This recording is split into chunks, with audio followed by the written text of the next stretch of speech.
ಸಿದ್ದರಾಮಯ್ಯ ಅವರು ಕೇವಲ ಒಬ್ಬ ಧೀಮಂತ ನಾಯಕ ಅಷ್ಟೇ ಅಲ್ಲ, ಪ್ರತಿಯೊಬ್ಬರಿಗೂ ಕೂಡ ಯಾರಿಗಾದ್ರೂ ಅನ್ಯಾಯ ಆದ್ರೆ ಸಹಿಸ್ಕೊಳ್ಳಲ್ಲ ಸಿದ್ದರಾಮಯ್ಯ ಅವರು. ಅವ್ರಿಗೆ ಅನ್ಯಾಯ ಆಗ್ತಿದೆ ಅಂತಂದ್ರೆ ಅವ್ರಿಗೆ ನ್ಯಾಯ ಕೊಡಿಸ್ಬೇಕು, ಅಷ್ಟರ ಮಟ್ಟಿಗೆ ಅವರ ಮನಸ್ಸು ಕರಗತ್ತೆ. ಆದ್ರೆ ಈ ಒಂದು ಸುದ್ದಿ ಅವ್ರಿಗೆ ಗೊತ್ತೇ ಇಲ್ವಾ ಎಂಬ ಪ್ರಶ್ನೆ ಸದ್ಯಕ್ಕಂತೂ ಮೂಡ್ತಾ ಇದೆ. ಯಾಕೆಂತಂದ್ರೆ ಇಷ್ಟೆಲ್ಲ ಅನ್ಯಾಯ ಆಗ್ತಾ ಇದೆ, ಇಷ್ಟೆಲ್ಲ ಅನ್ಯಾಯ ಆದ್ರೂ ಕೂಡ ಈ ಒಂದು ವಿಚಾರ ಹಾಗಾದ್ರೆ ಸಿದ್ದರಾಮಯ್ಯ ಅವರ ಗಮನಕ್ಕೆ ಹೋಗಿಲ್ವಾ? ಧೀಮಂತ ನಾಯಕ, ಹಿಂದ ವರ್ಗದ ನಾಯಕ ಅಂತ ಕರೆಸ್ಕೊಂಡಿದ್ದಾರೆ. ಈಗ ತಾನೇ ಹೇಳ್ತಾ ಇದ್ರು, ಇನ್ನು ಅರಸು ಅವರ ದಾಖಲೆಯನ್ನ ಉಡಿಸ್ ಮಾಡಿದ್ದಾರೆ. ಎಲ್ಲವೂ ಸರಿ, ನಮಗೂ ಕೂಡ ರೆಸ್ಪೆಕ್ಟ್ ಇದೆ ಸಿದ್ದರಾಮಯ್ಯ ಅವರು ಅಂತಂದ್ರೆ. ನಾಡ ದೊರೆ ಅವರು, ನಮ್ಮನ್ನೆಲ್ಲರನ್ನು ಕೂಡ ಆಳುವಂತಹ ದೊರೆ, ಅವರ ಕೈಲಿ ಈಗ ಅಧಿಕಾರದ ಚುಕ್ಕಾಣಿ ಇದೆ. ಇಷ್ಟೆಲ್ಲ ಆಗ್ತಾ ಇದೆ, ಸಮಸ್ಯೆ ಎಲ್ಲ ಆಗ್ತಾ ಇದೆ. ಅದನ್ನ ಕೇಳಿದ್ರೆ ಇನ್ನೂ ಕೂಡ ಆಶ್ಚರ್ಯ ಆಗ್ತೀರಾ. ಅವ್ರಿಗೆ ಬಹಳ ಹತ್ತಿರವಾದಂತಹ ಕ್ಷೇತ್ರ, ಆ ಒಂದು ಕ್ಷೇತ್ರದಲ್ಲಿ ಇಷ್ಟೆಲ್ಲ ಸಮಸ್ಯೆಗಳಾಗ್ತಾ ಇರೋದು. ಇಷ್ಟೆಲ್ಲ ಸಮಸ್ಯೆ ಆದ್ರೂ ಕೂಡ ಸಿದ್ದರಾಮಯ್ಯ ಅವ್ರಿಗೆ ಒಂದು ವಿಚಾರ ಗೊತ್ತಿಲ್ವಾ? ಯಾರು ಕೂಡ ಅವ್ರ ಗಮನಕ್ಕೆ ತಂದಿಲ್ವಾ? ಸತ್ಯಾನ್ವೇಷಣೆಯ ಓಟದಲ್ಲಿ ಅಂದ್ರೆ ಏನ್ ಗೊತ್ತಾ?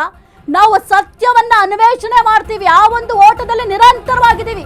ಏನಪ್ಪಾ ಅದು? ಘನಘೋರ ಸತ್ಯಾನ್ವೇಷಣೆಯ ಓಟದಲ್ಲಿ. ನಾವು ಪ್ರತಿ ಬಾರಿ ಹೇಳ್ತೀವಿ ಅಶ್ವಮೇಘ ನ್ಯೂಸ್ ಇದು ಸತ್ಯಾನ್ವೇಷಣೆಯ ಓಟದಲ್ಲಿ ಅಂತ.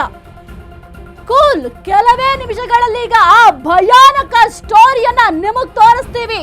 ನಿಮ್ಗೂ ಕೂಡ ಭಯ ಆಗತ್ತೆ. ನಿಮ್ಮ ನೆಚ್ಚಿನ ಅಶ್ವಮೇಘ ನ್ಯೂಸ್ ಧ್ಯೇಯ ಸತ್ಯಾನ್ವೇಷಣೆಯ ಓಟದಲ್ಲೇ ಆ ಘೋರ ಅನ್ಯಾಯದ ಸುದ್ದಿಯನ್ನ ಟ್ರ್ಯಾಕಿಂಗ್ ಮಾಡಿದ್ದೀವಿ. ಸಿದ್ದು ಹೆಸರು ಹೇಳ್ಕೊಂಡು ಮಾಡ್ತಿರುವ ಘನಘೋರ ಕೃತ್ಯ ಇದು, ಅನ್ಯಾಯ ಇದು. ಸಿದ್ದರಾಮಯ್ಯ, ಡಿಕೆಶಿ ಸೇರಿ ಯಾವೊಬ್ಬ ಸಚಿವರು ಇದನ್ನ ಸಹಿಸ್ಲಿಕ್ಕೆ ಸಾಧ್ಯ ಇಲ್ಲ. ಸಚಿವರಷ್ಟೇ ಅಲ್ಲ ಸ್ವಾಮಿ, ಮನುಷ್ಯರಾದವ್ರು ನಾವು ಕೂಡ ಸಹಿಸ್ಲಿಕ್ಕೆ ಸಾಧ್ಯ ಇಲ್ಲ.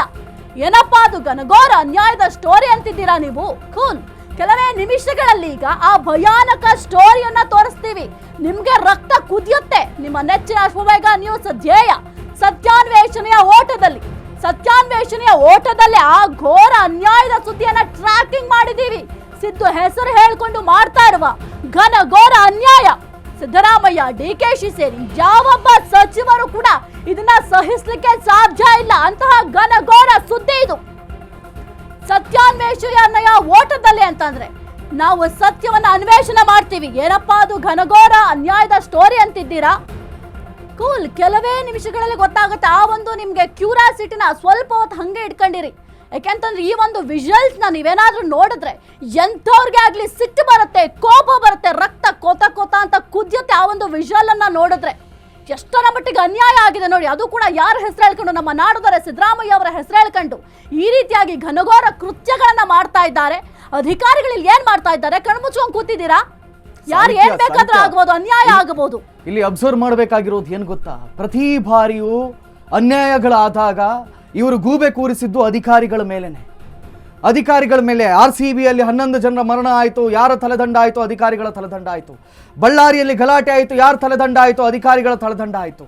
ಅಲ್ಲೆಲ್ಲ ಹುಬ್ಬಳ್ಳಿಯಲ್ಲಿ ಒಂದು ಗಲಾಟೆ ಆಯಿತು, ಯಾರ ತಲೆದಂಡ ಆಯಿತು? ಅಧಿಕಾರಿಗಳ ತಲೆದಂಡ ಆಯಿತು. ಈ ಅಧಿಕಾರಿಗಳದ್ದು ಮಾತ್ರ ಅಲ್ಲ ಸಾಹಿತ್ಯ, ಇಲ್ಲಿ ರಾಜಕಾರಣಿಗಳು ಏನು ಮಾಡ್ತಾ ಇದ್ದಾರೆ? ಇವತ್ತು ಕಾಂಗ್ರೆಸ್ ಹೆಸರು ಹೇಳ್ಕೊಂಡು ಇಷ್ಟೆಲ್ಲ ದ್ರೋಹವನ್ನು ಒಂದು ಕುಟುಂಬಕ್ಕೆ ಮಾಡ್ತಾ ಇದ್ದಾರೆ ಅಂತ ಹೇಳಿದರೆ ಕಾಂಗ್ರೆಸ್ ಅಧ್ಯಕ್ಷರ ಕಿವಿಗೆ ಹಂಗಾದ್ರೆ ಇದುವರೆಗೂ ಹೋಗ್ಲೇ ಇಲ್ವಾ? ಪೊಲೀಸರು ಬಂದು ಕಾಂಪ್ರಮೈಸ್ ಆಗಬೇಕು ಅಂತ ಹೇಳ್ತಾರಂತೆ. Who the hell are them? ಸಂವಿಧಾನದ ಅಂಡರಲ್ಲಿ ಬರುವವರವರು. ಕಟ್ಟ ಕಡೆಯ ವ್ಯಕ್ತಿಗೆ ನ್ಯಾಯ ಕೊಡಿಸುವುದಕ್ಕೋಸ್ಕರವೇ ಪೊಲೀಸರು ಇರೋದೇ ಹೊರತಾಗಿ, ರಾಜಕಾರಣಿಗಳು ಇರೋದೇ ಹೊರತಾಗಿ ನಿಮಗೆ ಬೇರೆ ಯಾವುದೇ ಹಕ್ಕುಗಳಿಲ್ಲ. ಕಾರ್ತಿಕ್, ರಾಜಕಾರಣಿಗಳಿಂದ ಜನರಲ್ಲ, ಜನರಿಂದ ರಾಜಕಾರಣಿಗಳಿರೋದು. ಯಾಕೆಂತಂದ್ರೆ ಅವ್ರು ರಾಜಕೀಯಕ್ಕೆ ಹೋಗ್ಬೇಕು ಅಂತಂದ್ರೆ ಜನರ ಆಶೀರ್ವಾದ ಬೇಕು. ಒಂದು ಸರ್ಕಾರ ಅಧಿಕಾರಕ್ಕೆ ಬರಬೇಕು ಅಂದ್ರೂ ಕೂಡ ಜನರ ಆಶೀರ್ವಾದ ಇದ್ರೆ ಮಾತ್ರ ಸರ್ಕಾರ ಅಧಿಕಾರಕ್ಕೆ ಬರೋದು. ಯಾಕೆಂದ್ರೆ ಕಾಂಗ್ರೆಸ್ ಆಗಿರ್ಬಹುದು, ಬಿಜೆಪಿ ಯಾವುದೇ ಪಕ್ಷ ಆಗಿರಬಹುದು, ಜನರ ಆಶೀರ್ವಾದ ಇಲ್ಲ ಅಂತಂದ್ರೆ ಆ ಒಂದು ಪಕ್ಷ ಅಧಿಕಾರಕ್ಕೆ ಬರ್ಲಿಕ್ಕೆ ಸಾಧ್ಯ ಇಲ್ಲ. ಆದ್ರೆ ಸಿದ್ದರಾಮಯ್ಯ ಅವರ ಹೆಸರು ಹೇಳ್ಕೊಂಡು ಈ ರೀತಿಯಾಗಿ ಘನಘೋರ ಕೃತ್ಯ ಮಾಡ್ತಾರೆ, ಈ ರೀತಿಯ ಕುಕೃತ್ಯ ಮಾಡ್ತಾರೆ. ಸಿದ್ದರಾಮಯ್ಯರವರು ಹೋಗ್ಲೇ ಇಲ್ಲ ಅಂತ ಹೇಳ್ತೀರಾ ನೀವು? ಖಂಡಿತ ಹೋಗಿರುತ್ತೆ, ಇಗ್ನೋರ್ ಮಾಡಿರ್ತಾರೆ. ಯಾಕಂದ್ರೆ ಇಲ್ಲಿ ಕುರ್ಚಿ ಫೈಟ್ ಆಗ್ತಿದೆಯಲ್ಲ, ಕುರ್ಚಿ ಫೈಟ್ಗಳ ಬಗ್ಗೆ ಯೋಚನೆ ಮಾಡಬೇಕಲ್ಲ. ಈ ಕುರ್ಚಿ ಫೈಟ್ ನಲ್ಲಿ ಇಂತಹ ಅದೆಷ್ಟೋ ಅಮಾಯಕರ ಜೀವಗಳು ಇವತ್ತು ಬಲಿಯಾಗ್ತಾ ಇದೆ. ಇಂತಹ ಅಮಾಯಕ ಜೀವಗಳ ಬಗ್ಗೆ ಬಲಿಯಾಗ್ತಾ ಇದೆ. ಈ ವಿಚಾರಗಳು ಏನು ಎತ್ತ ನಿಮಗೂ ಕೂಡ ಕುತೂಹಲಗಳು ಮೂಡಿರಬಹುದು. ಖಂಡಿತವಾಗಿಯೂ ನಿಮ್ಮ ಎದುರಿಗೆ ನಾವು ಈಗ ರಿವೀಲ್ ಮಾಡ್ತೀವಿ. ಎಂಥ ಅನ್ಯಾಯ ನಮ್ಮ ರಾಜ್ಯದಲ್ಲಿ ಸರ್ಕಾರದ ಮೂಗಿನ ನೇರದಲ್ಲೇ ಆಗ್ತಾ ಇದೆ, ಆದರೂ ಕೂಡ ಕಣ್ಣು ಮುಚ್ಚಿ ಸರ್ಕಾರ ಕೂತ್ಕೊಂಡಿದೆ ಅನ್ನೋದನ್ನ ತೋರಿಸ್ತೀವಿ.